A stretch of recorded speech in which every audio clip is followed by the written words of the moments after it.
қараймыз.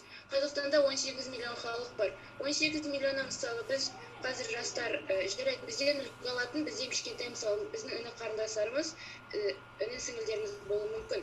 Бірақ қара, министерствода отырған адамдардың көбісі мысалы тіпті қалай айтсам болады, жаңартулардың барлығы орыс тілінде жүргізіледі.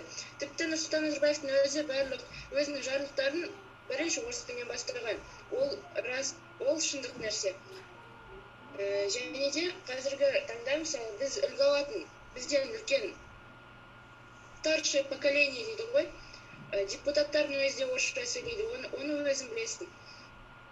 Біз төртеуміз отырып, сен ойынша қандай пайда беруіміз мүмкін? Төртеуміз ғана, мысалы, сен бастайсың, мен бастаймын, Көркем бастайды, Данияр бастайды қазақша сөйлеп.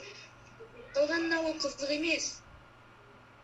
Сен қалай олардың қызығушылығын мен сені қалай қызықтырсам, сен басқанды дәл солай қызықтыра аласың.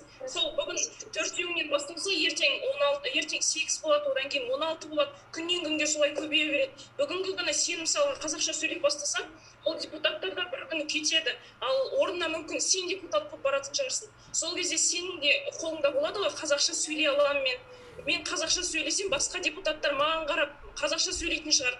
Ертең күні біз өскенде біреуміз медик боламыз, біреуміз депутат боламыз, біреуміз юрист боламыз. Сол кезде бізден қазақша үйренетін болса, ертеңгі ұрпақ болашақта да қазақша сөйлейді. Бүгіннен өзіңнен бастасаң, ертеңгі күні бәрі де өзгеруге әбден мүмкін. Мысалы, енді қара, мен басқа адаммын, сен басқа адамсың. Мен саған қызықтым, бірақ маған ешкім қызықпады. Жоқ, сен қызықтыру керексің ғой. Қызыққан адам табылады, мысалы, қызығатын адам табылады. Біреу болады, екеу болады. Мысалы, соңында біз 10 болдық. Әрі қарай қазақ тілі сынып кетті, қалай ойлайсың? Ол кезде қазақ тілі дамиды ма? Ол кезде саған қызық емес қазақ тілі. Өзің қазақсың ғой, атанаң қазақ, мысалы. Өзің Қазақстанда Англияға барасың, мысалы, ағылшынша тіл. Бірақ мына жақта даже өзіміз қазақша сөйлей алмасақ қалай мұнда? Біз басқалардың не күтеміз егер өзіміз? Мысалы, мен туылғанымнан қазақша сөйлеймін. Мысалы, мен қазақ тілін жетік білем деп айта аламын.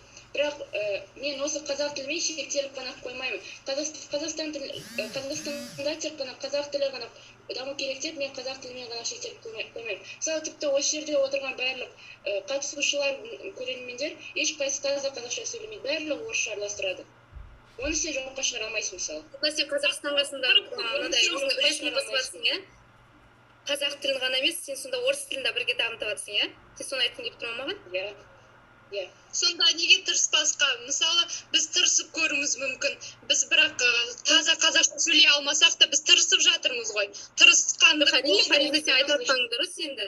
Үш тілді қолдап жатсың, орыс тілін жақсы жағынан көтеріп жатсың. Бірақ сен айтып жатсың ғой, мысалы, орыс тілі қалып жатыр деп, наоборот, қазақ тілі қалып жатыр деп айтып жатсың. Саған тек қана қазақ тілінде шектеліп қал деп жатқан жоқ қой, бірақ барлығын үйрен де жирен, бірақ қазақ тілін қолдап, қазақтармен қазақша сөйлесуге болады ғой. София, мен сендерді естіп жатқан жоқпын, зонда лагать етіп жатыр.